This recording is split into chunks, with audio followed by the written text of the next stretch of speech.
सोऽन्तः सरस्युरुबलेन गृहीत आर्तो दृष्ट्वा गरुत्मतिहरिङ्ख उपात्त चक्रम् उच्छिप्य साम्बुजकरङ्गिरमाह कृच्छान्नारायणाखिल गुरो भगवन्नमस्ते शिवाय नमः शिवलिंगाय नमः तन्मे मनः शिव संकल्पमस्तु नारायण नमोः। हम आज यहाँ उपस्थित हुए हैं क्योंकि एक घमासान सा मचा हुआ है। एक प्रसंग ऐसा हुआ है कि हिंदुओं में आपसी युद्ध सा शुरू हो गया है। तो पहले हम समझते हैं कि हुआ क्या है। तो ये हम सबको विदित है कि 22 जनवरी 2024 को अयोध्या में निर्माणाधीन राम मंदिर में प्राण प्रतिष्ठा होनी है। इसी को लेकर के पत्रकारों ने गोवर्धन मठ पुरी पीठाधीश्वर श्रीमद जगद्गुरु शंकराचार्य जी से, जो पुरी के शंकराचार्य जी हैं, उनसे प्रश्न किया पत्रकारों ने कि क्या आप 22 जनवरी को अयोध्या जाएंगे। और इस पर पुरी पीठाधीश्वर ने उत्तर दिया कि मठ में संदेश भिजवाया गया था कि यदि पुरी पीठाधीश्वर आना चाहें तो एक व्यक्ति के साथ आ सकते हैं। और फिर उन्होंने आगे कहा कि यदि मुझे 100 व्यक्तियों के साथ भी बुलाया जाता तो भी मैं नहीं जाता। तो इस पर पत्रकारों ने पूछा कि क्यों पुरी पीठाधीश्वर राम जन्मभूमि के प्राण प्रतिष्ठा समारोह में नहीं जाएंगे। और इस पर पुरी पीठाधीश्वर ने उत्तर दिया कि नरेंद्र मोदी वहां लोकार्पण करेंगे, मूर्ति का स्पर्श करेंगे, तो मैं क्या वहां ताली बजाऊंगा। और इस वक्तव्य के बाद एक घमासान प्रारंभ हो गया। एक पक्ष कहता है कि पुरी पीठाधीश्वर ने कुछ भी अनुचित नहीं कहा है और दूसरा पक्ष कहता है कि नहीं, 500 वर्षों के बाद राम मंदिर बन रहा है और ऐसे में ऐसी टिप्पणियां नहीं देनी चाहिए। अब किसी से सहमत होना न होना ये निजी इच्छा है। हम किसी से सहमत हो भी सकते हैं और किसी से असहमत भी हो सकते हैं। सहमत होने असहमत होने में समस्या नहीं है। ये समस्या तब खड़ी हुई जब एक वर्ग ने पुरी पीठाधीश्वर का अपमान प्रारंभ किया, अपशब्द कहने प्रारंभ किए और यहाँ तक कह डाला कि किया ही क्या है शंकराचार्यों ने धर्म के लिए, हमें कोई आवश्यकता नहीं है शंकराचार्यों की, ये लोग कुछ नहीं करते हैं। और कुछ लोगों ने कांग्रेसी आदि शब्दों का भी प्रयोग किया और इसके बाद से ही एक वाक युद्ध छिड़ा हुआ है।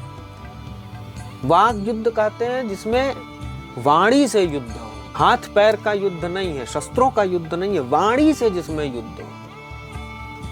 अब ये जो युद्ध है इसमें जो ये अनुचित बात आई कि शंकराचार्यों की आवश्यकता क्या है, किया ही क्या है शंकराचार्यों ने, ये बात प्रॉब्लमेटिक है। क्यों प्रॉब्लमेटिक है, इसके लिए आपको पहले तो ये समझना होगा कि शंकराचार्य होते क्या है। सरल शब्दों में कहूं तो सनातन धर्म के सर्वोच्च धर्मगुरु का नाम शंकराचार्य है। वे जगत गुरु हैं, सर्वोच्च धर्मगुरु हैं। और शंकराचार्य परंपरा कोई आज की नहीं है, 2500 वर्ष पूर्व है जब भगवत्पाद आद्य शंकराचार्य आए थे। उस समय भी वैदिक धर्म का दमन हो रहा था और तब धर्म की रक्षा के लिए भगवान आद्य शंकराचार्य के रूप में आते हैं और धर्म की रक्षा करते हैं। और फिर उन्होंने भारत के चारों कोनों में 4 पीठों की रचना की और हर पीठ पे एक एक आचार्य बैठाया। वही उन्हीं को हम शंकराचार्य के नाम से जानते हैं। तो उन चारों पीठों में जो पूर्व दिशा की जो पीठ है जिसे पूर्वामनाय कहते हैं, गोवर्धन मठ पूर्वामनाय, वहां के जो शंकराचार्य हैं स्वामी निश्चलानंद सरस्वती जी महाराज, उनके वक्तव्यों को लेकर के इतनी ज्यादा वितंडावाद फैलाया जा रहा है। अब सबसे पहले हम इस वितंडावाद का कारण समझते हैं। कारण बहुत स्पष्ट है। कारण एक शब्द में यदि जो है बहुत सरल शब्दों में कहा जाए तो वो कारण ये है कि पुरी के शंकराचार्य जी शासन तंत्र के अनुसार कार्य नहीं करते, अर्थात सरकार के अकॉर्डिंग, गवर्नमेंट के अकॉर्डिंग शंकराचार्य काम नहीं करते हैं। शंकराचार्य काम करते हैं शास्त्रों के अनुसार। जो हमारे वेद हैं, जो हमारे पुराण हैं, जो हमारी स्मृतियां हैं, उनके अनुसार शंकराचार्य कार्य करते हैं, उन्हीं के अनुसार वक्तव्य भी देते हैं। लेकिन कई बार क्या होता है, चूंकि यह लोकतंत्र है और यहाँ तिकड़म भिड़ा के चुनाव जीतने के लिए अनेक प्रकार के कृत्य होते हैं, तो बहुधा वो कृत्य जो होते हैं शास्त्र के विरुद्ध चले जाते हैं और यहाँ पर धर्माचार्यों का विरोध होता है कि आप इसके विरुद्ध नहीं जा सकते। मुख्य जो कारण रहा विरोध का वो दो बातों का रहा। पहला, जो राम मंदिर के साथ साथ 5 एकड़ की मस्जिद की भूमि दी गई। प्रथम कारण वो था कि मस्जिद देने का क्या कारण है, क्यों आखिर मस्जिद दी जा रही है। ये तो वैसी बात हो गई, आप ऐसे समझिए कि मान लीजिए आपका घर है और कोई व्यक्ति वहां आके आपके घर पे कब्जा कर लेता है और आपको मार के खदेड़ देता है कि भागो यहां से, अब से हम यहां रहेंगे। अब आप मुकदमा करते हैं और फैसला कोर्ट का ये आता है कि घर तो आपका ही है, तो उस घर में आपको ही रहने दिया जाए, लेकिन जिसने कब्जा किया है उसको भी एक घर दे देते हैं। ये निर्णय कुछ ऐसा ही था और इसी को लेकर के मान्य धर्माचार्यों की आपत्ति थी। अब दूसरा कारण क्या है? दूसरा कारण ये था कि पुरी पीठाधीश्वर का ये कहना था कि मंदिर धार्मिक क्षेत्र के अंतर्गत आता है और मंदिर का निर्माण शास्त्रों के अनुसार होना चाहिए। जैसा हमारा शास्त्र बताते हैं कि मंदिर कैसे बने, उसके क्या नियम है, उसकी क्या मर्यादाएं, उसके अनुसार मंदिर बनना चाहिए। लेकिन सरकार उसमें राजनीति को मिक्स करके कई जगह शास्त्रों की अवज्ञा कर रही है। इसको लेकर के पुरी पीठाधीश्वर का विरोध रहता है। उन्होंने कई बार बोला है इसको लेके और इसी चीज पर पुरी शंकराचार्य वर्सेस बीजेपी होता रहता है। और यहीं पर यह बात आ जाती है कि शंकराचार्यों ने किया ही क्या है, क्योंकि लोगों को लगने लगा है कि शंकराचार्य तो केवल काम में टांग अड़ाते हैं, उन्हें उसके पीछे का कारण नहीं दिखता। उन्हें सिर्फ ये दिख रहा है कि शंकराचार्य तो टांग अड़ाते हैं, वो चाह नहीं रहे हैं कि मंदिर बने, या लोगों का ये सोचना है कि शंकराचार्य चाहते हैं कि श्रेय उनको मिल जाए। ये तो हुआ कारण। अब पहले हम थोड़े इतिहास की बात कर लेते हैं। जो ये बोलते हैं कि शंकराचार्यों ने किया ही क्या है या धर्माचार्यों ने किया ही क्या है, शंकराचार्य भी छोड़िए, यहां तक बातें हुई हैं कि धर्माचार्यों ने किया ही क्या है। किया तो मोदी ने है, किया तो भाजपा ने है, किया तो आडवाणी ने है, संतों ने क्या किया है, तो हम इस पर पहले बात करते हैं। 12 दिसंबर 1949, 22 दिसंबर 1949, ये वो रात थी जब राम जन्मभूमि पर रामलला की मूर्ति को रखा जाता है। इस घटना का जिक्र तो बहुत होता है, लेकिन इस घटना के पीछे कौन था इसकी बात कभी नहीं होती। इस घटना के पीछे, राम जन्मभूमि पर मूर्ति को रखने की घटना के पीछे धर्म सम्राट स्वामी करपात्री जी महाभाग, महंत दिग्विजयनाथ, मजिस्ट्रेट के नायर और महाराजा पाटेश्वरी प्रसाद सिंह का हाथ था। राम जन्मभूमि के लिए यदि किसी ने सर्वप्रथम बिगुल फूंका है तो वो धर्म सम्राट करपात्री जी महाराज ही थे। पहले भाजपा नहीं, तब तो भाजपा थी भी नहीं। लाल कृष्ण आडवाणी ने जो राम रथ यात्रा था, जिससे भाजपा को इतनी पॉपुलैरिटी मिली, जिससे ये जो राम जन्मभूमि का आंदोलन है वो इतना बाउंस हुआ, वो राम रथ यात्रा वो 1990 में निकली है। धर्म सम्राट ने तो 1947 में देश आजाद हुआ है, 1949 में ही बिगुल फूंक दी थी। और ये ऐसा नहीं है कि पहली बार ये संघर्ष शुरू हुआ था, मुगलों के काल में भी संघर्ष प्रारंभ हुआ था, लेकिन वो फिर दब गया। धर्म सम्राट करपात्री जी ने राम जन्मभूमि का जो आंदोलन था उसको प्रारंभ किया और उन्होंने ही राम जन्मभूमि पे मूर्तियों को रखवाया। तो प्रथम तो जो ये कहते हैं कि संतों ने किया ही क्या है, वो पहले ये जान लें कि इसका तो प्रारंभ ही संतों से हुआ है। अब थोड़ा सा आप करपात्री जी के बारे में जान लीजिए, थे कौन। देखिए, करपात्री जी सन्यासी थे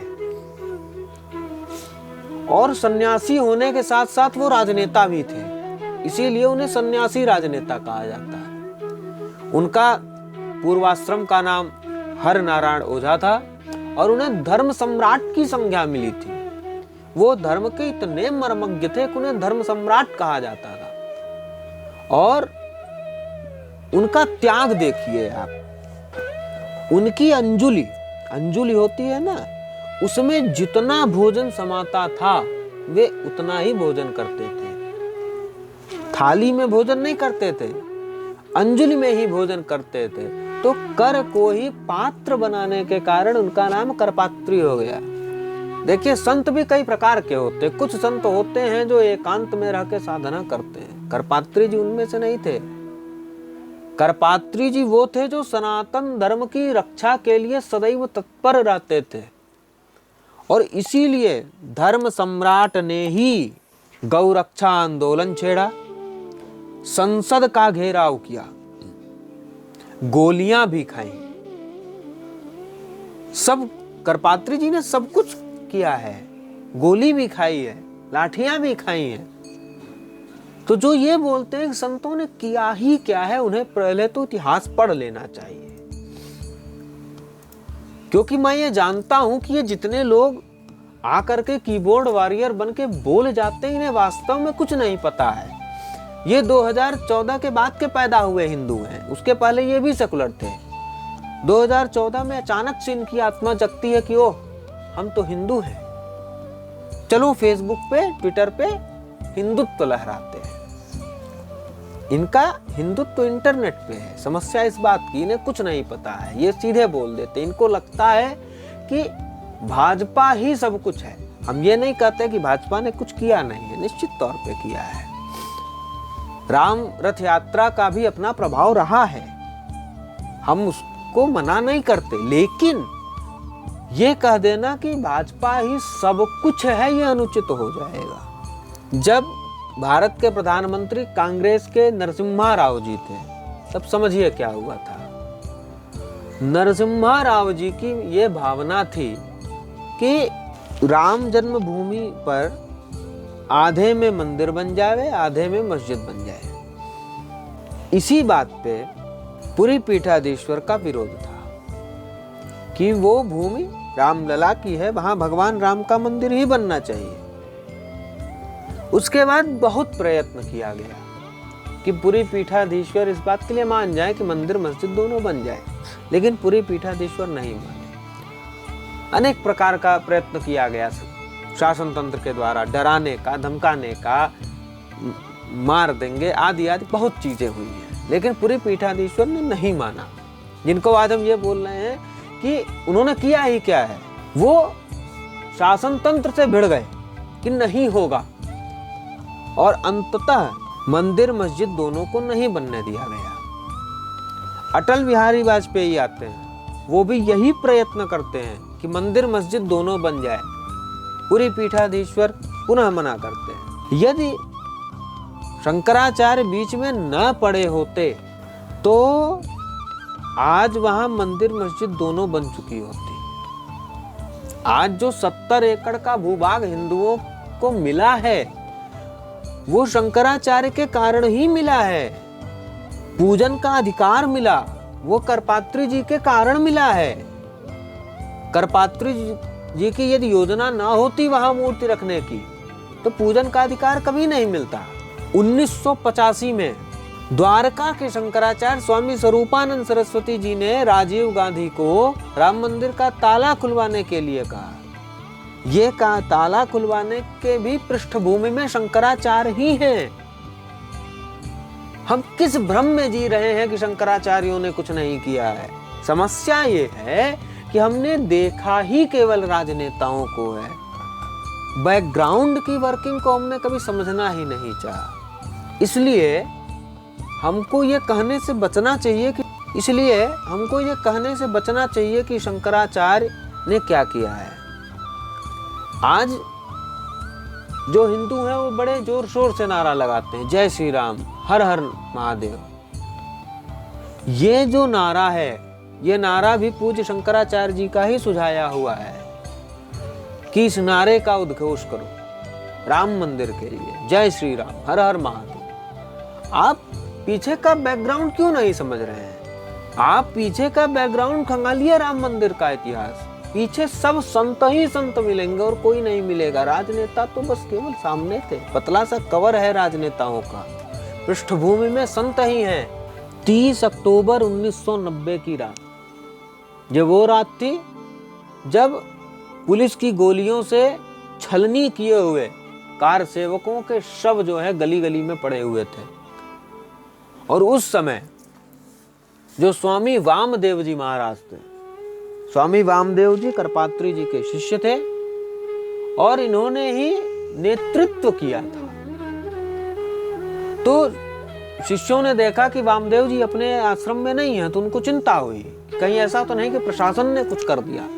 बहुत खोजा गया तो अंधेरी गली में लाठी लेके चलते हुए वामदेव जी मिले और उनसे जब पूछा गया कि आप यहाँ क्या कर रहे हैं, कुछ हो जाता तो वामदेव जी कहते हैं कि मैं रात को इन पवित्र शवों की रक्षा करता रहा, जिससे गली के कुत्ते इन शवों को नोच न पाए। संतों ने बहुत कुछ किया है और इन्हीं वामदेव जी को विहिप ने, भाजपा ने, अशोक सिंघल जी ने धोखा दिया। ये बहुत स्पष्ट सी बात है और पूरी पीठाधीश्वर ने सचेत किया था वामदेव जी को कि धोखा मिलेगा, लेकिन वामदेव जी को आशा थी, विश्वास था। लेकिन जब धोखा मिला, जब ये देखा गया कि अब तो जो है भाजपा की सरकार बन रही है, 1992 में ढांचा टूटता है और देखा गया कि अब तो जो है सरकार बन रही है, भाजपा के प्रति लोगों की संवेदना है, तो धीरे धीरे ये देखा गया कि अब संतों की आवश्यकता नहीं है, अब हमारे पास पावर आ गई, अब हम जो चाहेंगे करेंगे, अब हमें संतों की आवश्यकता नहीं है। तब वामदेव जी को बहुत कष्ट हुआ। वे पूरी पीठाधीश्वर के पास गए और रोने लगे और बोले कि केवल धोखा मिला है यहाँ। तो हमको ये भी देखना होगा कि जिन संतों ने राम मंदिर की मुहिम को छेड़ा, अपना पूरा जीवन उसके लिए लगाया, उसके साथ क्या हुआ, उनके साथ क्या किया गया, क्या उनको न्याय मिला या उनके साथ ही अन्याय कर दिया गया। इसीलिए पूरी पीठाधीश्वर एक बात और कहते हैं कि भाजपा आपाद मस्तक राम भक्तों के रक्त से सनी हुई है, क्योंकि जब ढांचा टूटना था उस समय जो द्वारिका के शंकराचार्य जी थे, उन्होंने एक वक्तव्य दिया था कि वास्तव में जो ढांचा है उसे तोड़ने की आवश्यकता ही नहीं है। वो ढांचा मस्जिद नहीं, उसको उन्होंने सिद्ध कर दिया था कि ये मंदिर है, वहां से क्लेम ही खत्म कर दिया था, दूसरे पक्ष का तो क्लेम ही खत्म कर दिया था शंकराचार्यों ने। लेकिन भाजपा ने यहाँ सत्ता राजनीति का खेल खेला है और ये अकाट्य सत्य है। राम मंदिर के नाम पर भाजपा ने राजनीति बहुत गंदे तरीके से की है, ये अकाट्य सत्य है। हमने या आम हिंदुओं ने उस चीज को अनदेखा इसलिए किया क्योंकि हमारी भावनाएं राम मंदिर से जुड़ी थी, हमको राम मंदिर चाहिए था, उसके लिए भाजपा की सरकार बनती है तो बने। परंतु जब सब कुछ हो गया उसके बाद ये बात निकाली जाती है कि शंकराचार्यों ने किया ही क्या है, तो जो है कष्ट होता है। तो ये तो रहा इतिहास कि जो है किया क्या है शंकराचार्यों ने, ये मैंने बहुत संक्षेप में बताया। मैं इस पे एक अलग वीडियो भी बना सकता हूँ जिसमें पूरा इतिहास बताया जाएगा राम मंदिर का, कि संतों ने क्या किया है, किस संत ने क्या किया है, किस धर्माधिकारी ने क्या किया है। ये तो बहुत संक्षेप में हमने समझाया, इतिहास तो बहुत लंबा है। तो संक्षेप में हम इतना समझ सकते हैं कि इस पूरे प्रकरण का जो मेरुदंड थे, मेरुदंड रीढ़ की हड्डी को कहते हैं बैकबोन, जो सपोर्ट देता है, वो धर्माचार्य ही थे, आंदोलन छेड़ने वाले भी धर्माचार्य ही थे, धर्म सम्राट करपात्री जी ही थे। आज राम मंदिर बन रहा है, 70 एकड़ की भूमि पर बन रहा है, तो वो मान्य आचार्यों के कारण ही बन रहा है। इसलिए जो लोग ये बोल रहे हैं कि किया ही क्या है, उन्हें पहले पढ़ना चाहिए, उन्हें तथ्यों को खंगालना चाहिए और देखना चाहिए कि वास्तव में हुआ क्या था, उसके बाद कोई वक्तव्य देना चाहिए। अब आते हैं कुछ और चीजों पे, जिसको लेकर के पूरी पीठाधीश्वर को घेरा जा रहा है, और इसमें जो सबसे बड़ी चीज है वो है जाति। जाति एक ऐसा टर्म बन चुका है वर्तमान में जिसको बोलना भी अपराध हो गया है। आज के समय में आप जाति का नाम ले लीजिए तो लोग आपका सर फोड़ देंगे कि आप जाति कैसे बोल रहे हैं। और इसका जो सबसे बड़ा कारण है वो है कुप्रचार, दुष्प्रचार। ऐसा विगत वर्षों में प्रचारित कर दिया गया है कि जाति बहुत ही बुरी चीज है, और इस कारण से जो स्वयं को हिंदू कहते हैं वो भी इसका जो है विरोध कर रहे हैं। कुछ एक लोग हैं जैसे अजीत भारती हैं या अन्य लोग हैं। मैं अभी कल अजीत भारती की एक वीडियो देख रहा था, उसमें अजीत भारती बोल रहे हैं कि जाति तो हिंदी या संस्कृत का शब्द ही नहीं है। मुझे ये वक्तव्य सुन के बड़ी हंसी आई कि कोई इतना भी अज्ञानी कैसे हो सकता है कि जाति हिंदी या संस्कृत का शब्द ही नहीं है। और दूसरा लोग कहते हैं कि जाति तो कहीं शास्त्रों में आया नहीं, मैं दोनों के ही उत्तर देता हूं। तो पहले तो अजीत भारती जी इसको सुने, अजीत भारती जी तक ये वीडियो पहुंचा दी जाए, वो सुन ले, उनका ज्ञानार्जन हो जाए कि जाति संस्कृत का ही शब्द है, स्त्रीलिंग का है, और व्युत्पत्ति है इसकी जन धन तिन। जन धातु पर तिन प्रत्यय लग करके जाति शब्द बनता है, और इसका जो अर्थ होता है वो जन्म है, उत्पत्ति है, जन्म के अनुसार अस्तित्व का रूप है। तो ये कहना कि जाति हिंदी या संस्कृत का शब्द नहीं है, ये मूर्खतापूर्ण बात होगी। एक और शब्द आता है वर्ण। वर्ण का भी अर्थ हम समझ लेते हैं। वर्ण की व्युत्पत्ति वर्ण धन घ होती है, घ प्रत्यांत शब्द है। इसके भी अनेक अर्थ होते हैं, जैसे रंग, रोगन, रंग, रूप, सौंदर्य। लेकिन इसका अर्थ जाति भी होता है, मनुष्य, श्रेणी, जनजाति या कबीला, जाति, और मुख्य रूप से ब्राह्मण, क्षत्रिय, वैश्य तथा शूद्र। ये जाति और वर्ण का अर्थ होता है। तो प्रथम तो इन लोगों को यह समझना चाहिए कि जाति संस्कृत का ही शब्द है, जाति कहीं बाहर से निकला हुआ शब्द नहीं है। जो अजीत भारती जी ने संभवतः क्या कहा, मुगलों का दिया हुआ है या किसका दिया हुआ है। तो जाति जो है वो संस्कृत का शब्द है। अब इस पे आते हैं जो लोग कहते हैं कि शास्त्रों में कहीं नहीं है। प्रथम तो मुझे ये समझ में नहीं आता कि जब आपने शास्त्र पढ़े नहीं है तो आप वक्तव्य दे क्यों रहे हैं। हास्यास्पद बात है ये कि शास्त्रों में जाति शब्द ही नहीं है, जबकि गीता के प्रथम अध्याय में ही जाति शब्द आ जाती है। आप 43वां श्लोक देखिए, दोषैरेतैः कुलग्नानां वर्ण संकरकारकैः उत्साद्यन्ते जाति धर्माः कुल धर्माश्च शाश्वताः। जाति धर्माः शब्द आया है, तो आप कैसे कह देते हैं कि जाति नहीं आया है। अनेकानेक ग्रंथ हैं जिसमें जाति शब्द आया है। तो प्रथम तो ये कहना बंद कीजिए कि जाति हिंदी या संस्कृत का शब्द नहीं है, या जाति कहीं जो है आया ही नहीं है। ऐसा नहीं है। मनुस्मृति खोल के देख लीजिए, कई जगह आपको जाति मिल जाएगी। ऐसा नहीं है कि जाति शब्द नहीं आया है। समस्या ये है कि हमने पढ़ा ही नहीं है, हमको शौक है बिना पढ़े कुछ भी बोल देने का। अब इस पे बात आते हैं कि जाति को लेकर के इतना ड्रामा क्यों है। अब ये सारा ड्रामा किया हुआ है सरकार का, और ये ड्रामा शुरू आज से नहीं हुआ है, बहुत पहले से हुआ है। और इसका साधारण सा आप कारण समझिए। जो देश में कथित महान लोग हुए हैं, देखिए एक होता है महान, और एक होते हैं कथित महान। तो महान लोग तो अपने कार्यों से महान बन जाते हैं, उन्हें प्रचार करवाना नहीं पड़ता कि हम महान हैं। जो कथित महान होते हैं वो रिपीटेडली इस चीज का प्रचार करवाते हैं कि हम महान हैं। मैं उदाहरण देता हूँ। भारत के प्रथम प्रधानमंत्री थे पंडित नेहरू, और पंडित नेहरू की बिटिया का नाम था इंदिरा। अब आप ये समझिए कि इंदिरा गांधी, पंडित नेहरू दोनों ब्राह्मण थे, ठीक है, और दोनों की ही छवि हमारे देश में एक बहुत ही महान लोगों के रूप में फैली हुई थी कि पंडित नेहरू बहुत महान है, इंदिरा गांधी बहुत महान है।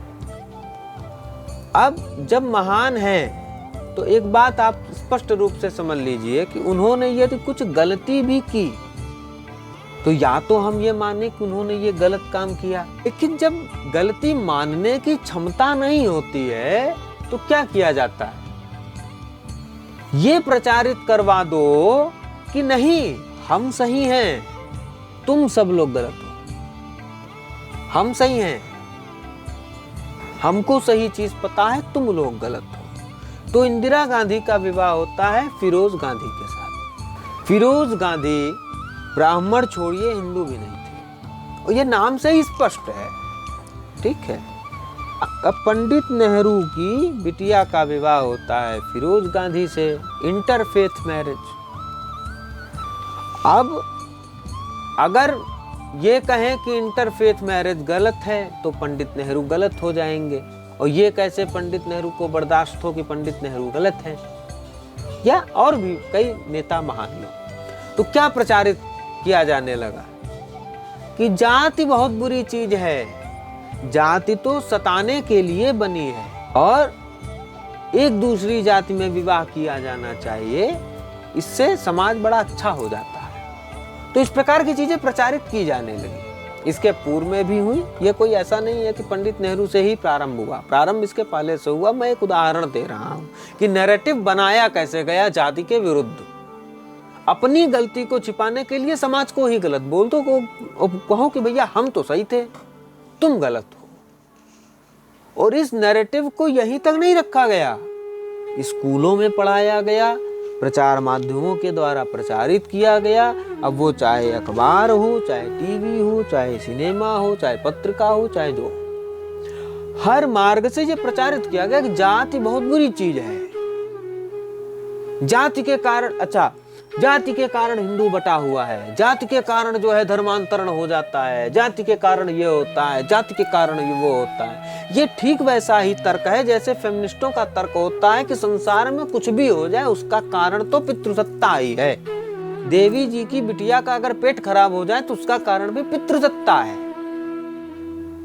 सेम लॉजिक यहाँ चेप दिया जाता है कि संसार में कुछ भी गलत हुआ उसका कारण जाति है। दो लोगों में झगड़ा हो गया लेकिन उसका एंगल हमेशा जाति को बनाया जाएगा, जबकि कई बार क्या होता है, जमीन को लेके लड़ाई हो गई, किसी और बात को लेके झगड़ा हो गया, लेकिन उनमें जाति घुसा दी जाएगी। और जो राजनेता ये प्रचारित करते घूमते हैं जाति नहीं होती, जाति नहीं होती, जाति नहीं होती, वही राजनेता जाति छोड़ के चुनाव लड़के देख ले। मैं कह रहा हूं, आप जाति को छोड़ के चुनाव लड़के देखिए एक बार। आपके तो शासन तंत्र की आधारशिला ही जाति बनी हुई है। आप तो अपनी कुर्सी पर बैठने तक के लिए जाति पर आश्रित हैं, तो जाति अप्रासंगिक कैसे हुई? दूसरा, जाति के महत्व को, जाति के शास्त्रीय महत्व को हमको समझना पड़ेगा। देखिए, जाति जो है ना वो इस प्रसंग से उतना संबद्ध है नहीं, लेकिन जाति को लेकर के पूरी पीठाधीश्वर को इतना लोगों ने अपशब्द कहे हैं कि ये बोलना अब आवश्यक हो गया है। क्योंकि हिंदुओं के साथ एक बड़ी भारी समस्या है कि उनके मन में एक छवि बन गई है कि हिंदू बनो, ब्राह्मण क्षत्रिय वैश्य शूद्र मत बनो, हिंदू बनो। और जो ये चिल्ला रहे हैं कि हिंदू बनो, हिंदुओं एक हो जाओ, हिंदुओं एक हो जाओ, उनसे पूछा जाना चाहिए कि भैया मेरे, क्या तुमको हिंदू शब्द का अर्थ भी ज्ञात है? किसे कहते हैं हिंदू? इनसे पूछा जाना चाहिए। जो हिंदू एकता के पुरोधा बने हुए हैं वो हमको बताएं कौन है हिंदू, किसे आप हिंदू की संज्ञा देंगे, क्या है हिंदू? आप शास्त्रों को एक किनारे धर देते हैं, आप कहते हैं कोई नियम मर्यादा नहीं मानेंगे, जाति नहीं मानेंगे, ये नहीं मानेंगे, वो नहीं मानेंगे, और हिंदू हैं। क्या है हिंदू? मुझसे समझिए हिंदू किसे कहते हैं। हीनम दूषयति हिंसकान दुनोति वा हिंदू हिनस्ति दुष्टान वा। अर्थात हीन या अधम को जो दूषित करे, जाति बहिष्कृत करे, वह हिंदू है, या हिंसक को जो दंड दे वह हिंदू है, अथवा दुष्टों का जो हनन करे वो हिंदू है। क्या मतलब हुआ? हीनता, हिंसा, दोष आदि का ज्ञान, अपौरुषेय वेदादि शास्त्र प्रोक्त धर्म ही हिंदू धर्म है। ये मेरे शब्द नहीं है, धर्म सम्राट के शब्द हैं। हिंदू कोई ऐसी कम्युनिटी नहीं है जो मनचली हो गई है। हिंदू एक ऐसी कम्युनिटी नहीं है जहां कोई मर्यादाएं नहीं है। और जाति तो हिंदुओं के अंदर है, समझिए इस बात को। और इन समस्त जातियों का जो एक पूर्ण समूह बनता है, वो पूर्ण समूह ही हिंदू है। और कोई भी समूह हो, समूह के भीतर तो विघटन होगा ही होगा। उदाहरण के लिए एक परिवार है, परिवार एक समूह है, लेकिन उस परिवार का नामक जो समूह है, उस परिवार के अंदर क्या विघटन नहीं होता? क्या उस परिवार में कोई पिता कोई माता नहीं होती, कोई अग्रज अग्रजा अनुज अनुजा नहीं होती? ये सब मिलकर के एक परिवार को बनाते हैं। तो यदि कहा जाए कि परिवार बनो, पिता पुत्र अनुज अग्रज आदि न बनो, तो इसका कोई अर्थ है?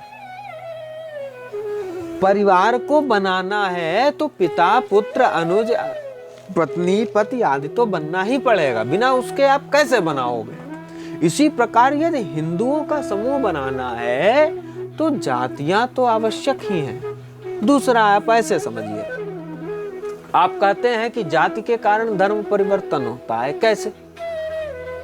आपका परिवर्तन इसलिए हो रहा है क्योंकि आपकी जड़ कमजोर है, आपको कुछ नहीं पता है, आपको कोई भी आपके दिमाग में कुछ भी भर के चला जा रहा है और आप मान ले रहे हैं। सत्यता तो ये है कि जब तक हिंदू जाति के प्रति कट्टर बने रहे, धर्म परिवर्तन बहुत कठिन था। क्यों? क्योंकि जातिवादी होने से हम रोटी बेटी की मर्यादा का पालन करते थे। हम जानते थे कि मर्यादा क्या है, रोटी की मर्यादा क्या है, बेटी की मर्यादा क्या है। लोग बोलते हैं कि लव जिहाद के लिए पुरी पीठाधीश्वर ने क्या किया। आप सुनो तो, समस्या ये आप सुनते नहीं हो। YouTube पे चैनल बना हुआ है गोवर्धन मठ के नाम से। कितने लोग हैं जो पूरी पीठाधीश्वर पे आक्षेप लगा रहे हैं, उन्होंने आज तक आपने पूरे जीवन में एक बार भी उनको सुना हो? बिना सुने सबको यहाँ ज्ञान देना होता है। सारे लोग कीबोर्ड वॉरियर बने हुए हैं कि किया ही क्या है, लव जिहाद के लिए क्या किया है, फलाने के लिए क्या किया, धमाके के लिए क्या किया। उन्होंने सब किया है, प्रश्न उठता तुमने क्या किया? बहुत सिंपल मार्ग बताया है पूरी पीठाधीश्वर ने इसका, कि रोटी बेटी की मर्यादा का पालन करो, ना धर्म परिवर्तन होगा ना कुछ होगा। आप करते कहां? समस्या आपके साथ यह है कि आपको कूल बनना है, आपको वोक बनना है, और पैरेलली आपको धर्म रक्षा भी करनी है। आपको शिखा नहीं धारण करनी है। क्यों? क्योंकि आपकी क्लास में पढ़ने वाली फलानी को पसंद नहीं है। आपको नीचे लटकती हुई पैंट भी पहननी है, आपको कूल लगने के लिए सुट्टा भी फूंकना है, लेकिन पैरेलली आपको जो है सनातन धर्म की रक्षा भी करनी है। दोनों नहीं चलेगा ना, दो नाव पे नहीं चढ़ना चाहिए, अन्यथा नाव की दिशा यदि विपरीत हो जाए तो बहुत समस्या प्रकट हो सकती है। ये आप भी समझते हैं। एक नाव में रहिए, या तो कूल वोक बन लीजिए या धर्म की रक्षा कर लीजिए। और धर्म की रक्षा कैसे होती है? फेसबुक पर चिल्लाने से होती है, ट्विटर पर रोने धोने से होती है, इंस्टाग्राम पे रील बनाने से होती है, या मुसलमानों विधर्मियों को गाली देने से होती है, या भाजपा को वोट देने से होती है? हमको बताइए कैसे होती है धर्म की रक्षा? क्या आप कहते हैं कि शंकराचार्यों ने क्या किया? मैं कहता हूं जिसे हिंदू हितों के लिए इतने प्रचंड बहुमत के साथ केंद्र में भेजा गया, उसने क्या किया? क्या 2014 के बाद से गोकशी नहीं हो रही है? क्या 2014 के बाद से लव जिहाद नहीं हो रहा है? क्या 2014 के बाद से धर्म परिवर्तन नहीं हो रहे हैं? मैं प्रमाणित कर सकता हूं कि भाजपा ने गोकशी को भी बढ़ावा दिया है, धर्म परिवर्तन को भी बढ़ावा दिया है, क्योंकि एक स्पष्ट बात है बिना शासन तंत्र की सहमति सहभागिता के ये सब हो ही नहीं सकता। तो क्या है धर्म रक्षा? भाजपा को वोट देना धर्म रक्षा है? हर हर मोदी करना धर्म रक्षा है? आप क्या समझते हैं धर्म रक्षा से? आप हमको बताइए, हम भी जाने कैसे होती है धर्म रक्षा, जो मान्य शंकराचार्य आदि नहीं कर रहे हैं। धर्म की रक्षा धर्म को धारण करने से होती है। कौन कर रहा है धर्म को धारण? तिलक लगाने को कह दिया जाए तो आपकी आत्मा फूलने लगती है, शिखा रखने को कह दिया जाए तो आपकी गर्लफ्रेंड नाराज होने लगती है। ये कौन सी धर्म रक्षा हो रही है? आप हमको बताइए। एक फेसबुक पोस्ट आ जाए कि फलानी लड़की की वीडियो वायरल हो गई, ये सारे धर्म धुरंधर कमेंट में लिंक मांगने पहुंच जाते हैं। ये कौन से धर्म की रक्षा है? आप हमको बताइए। और आज मैं बोलूंगा, क्योंकि आप लोगों ने बोल बोल के अति कर दिया। आप किसको बोल रहे हैं? वो सर्वोच्च धर्माधिकारी हैं, उनका संवाद सीधे परम सत्ता से होता है।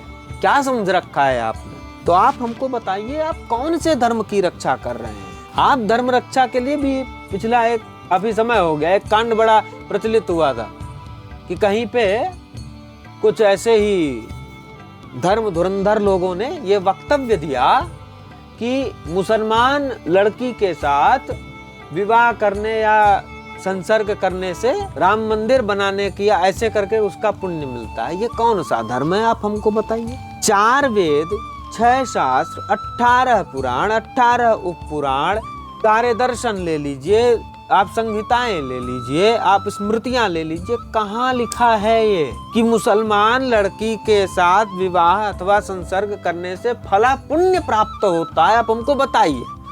अरे आप है ना धर्म धुरंधर। भाई ठीक है, मान लिया शंकराचार्यों ने कुछ नहीं किया है, आपने क्या किया है? आप क्या कर रहे हैं? आप केवल मुसलमानों को गाली दे रहे हैं, और ये अकाट्य सत्य है कि आपकी गाली देने से मुसलमान का घंटा कुछ नहीं उखड़ रहा है। उसको जो करना है वो कर रहा है, उसने सारे रिसोर्सेज हथियार रखे हैं, ये सत्य है, जान लीजिए। करते रहिए आर्थिक बहिष्कार। कागज मुसलमान बना रहा है, स्याही मुसलमान बना रहा है, कलम मुसलमान बना रहा है, छाप भी मुसलमान ही रहा है। कर लीजिए आर्थिक बहिष्कार। आप क्या कर रहे हैं? आपकी गालियों का असर उसको नहीं हो रहा है, उसको जो करना है वो कर रहा है। आप क्या कर रहे हैं? कौन सी धर्म रक्षा हो रही है? आप हमको ये बताइए।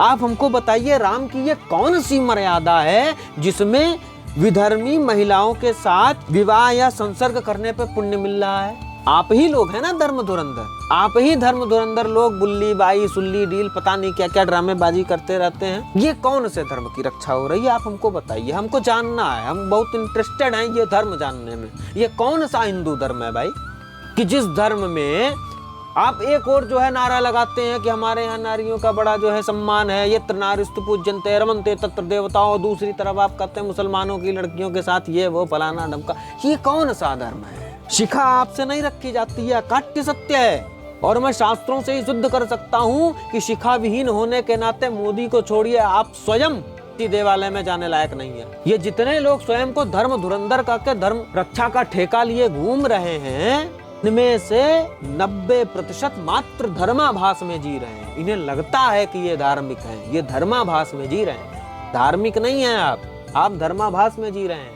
आपको आभास हो रहा है कि हम बड़े धार्मिक है, वास्तव में आप प्रचंड अधर्मी हैं। आपको यही नहीं ज्ञात है धर्म किसे कहते हैं, अधर्म किसे कहते हैं। आप शंकराचार्यों को अधर्मी कह रहे हैं। क्या होता है अधर्म? मैं आपसे पूछता हूँ, क्या परिभाषा है अधर्म की? क्या परिभाषा है कुधर्म की? क्या परिभाषा है परधर्म की? आपने सिर्फ 2-4 शब्द रट लिए हैं, उनका अर्थ भी नहीं समझते हैं आप। आपसे पूछ लिया जाए हिंदू का अर्थ क्या, आप नहीं बता पाएंगे, मुझे पता है। आपसे सनातन का अर्थ पूछ लिया जाए, आप नहीं बता पाएंगे। लेकिन ज्ञान आपको देना है सर्वोच्च धर्माधिकारी को। मतलब आयरनी फांसी लगा के मर जाए वो काम करते हैं आप लोग। आप लोग कहते हैं ना कि धर्म के लिए किसी ने कुछ नहीं किया। आपने क्या किया? मैं आपसे पूछ रहा हूँ, आप मुझे बताइए आपने क्या किया? द्विजों के लिए त्रिकाल संध्या का उल्लेख है, और ये भी बता दूं कि जो द्विज होते हुए भी संध्या नहीं करता वो शूद्र के समान है, उसके हाथ का पानी पीने का भी निषेध है। ठीक है। दूसरे, उसके बाद वो अगले जन्म में कुत्ता बनता है। बोलना नहीं चाहता था लेकिन बोलना पड़ेगा। अब आप में से जितने भी लोग ब्राह्मण क्षत्रिय वैश्य हैं, जिनका यज्ञोपवीत भी हुआ है लेकिन संध्या आदि नहीं करते हैं, वो लोग पहले अपना स्थान देख लें और फिर बोलें शंकराचार्यों को या किसी भी धर्माचार्य को। आप धर्म धुरंधरों की औकात किसी भी धर्माधिकारी को, किसी भी धर्माचार्य को बोलने की नहीं है। कुछ नहीं है आप। राम राम भी नहीं जपते हैं आप, मुझे पता है। अभी आपके घरों को देख लिया जाए तो अधिकांश जो धर्म धुरंधर बने बैठे हैं ना, उनके घर में भगवान मिलेंगे ही नहीं। छोटा सा लकड़ी का भी देवालय नहीं मिलेगा। किस धर्म की रक्षा की बात कर रहे हैं भाई आप? कौन सा मुंह लेकर के आप जो है मान्य आचार्यों पे टिप्पणी ठोक देते हैं? क्या है आप? दूसरा, आप कहते हैं हम नहीं मानते हैं शंकराचार्यों को। कोई पूछा आपसे? किसी ने मांगी वैलिडिटी? किसी ने कहा आपसे भैया बताओ शंकराचार्य को माने कि ना माने? और चूंकि फलाने जी बोल दिए हैं कि हम शंकराचार्य को नहीं मानते, तो शंकराचार्य सोचेंगे अरे यार फलाने तो बोले हैं शंकराचार्य को नहीं मानते हैं, चलो यार कमंडल मंडल बटोर लेते हैं। कौन मांग रहा है भाई वैलिडिटी तुमसे? क्यों वैलिडिटी दे रहे हो? कोई नहीं मांग रहा है। और तुम्हारे मानने न मानने से कोई फर्क पड़ता भी नहीं है। मानने को तो मुसलमान धरती को गोल भी नहीं मानते हैं, तो क्या धरती चपटी हो गई? ना मानो, घाटा किसका? नहीं मानोगे, घाटा किसका है? तुम्हारा ही है ना, मेरा। जगत गुरुओं का क्या है, संतों का क्या है? उनका काम है ज्ञान बांटना। लोगे तो ठीक, नहीं लोगे तो ठीक। तो ये ज्ञान बांटना बंद करो और ये कहना बंद करो कि जो है शंकराचार्यों की आवश्यकता क्या है, किया ही क्या है फलाना ढमका। उन्होंने जितना अपने जीवन काल में किया है तुम सहस्त्र जन्म लेकर के नहीं कर सकते हो, हमको पता है।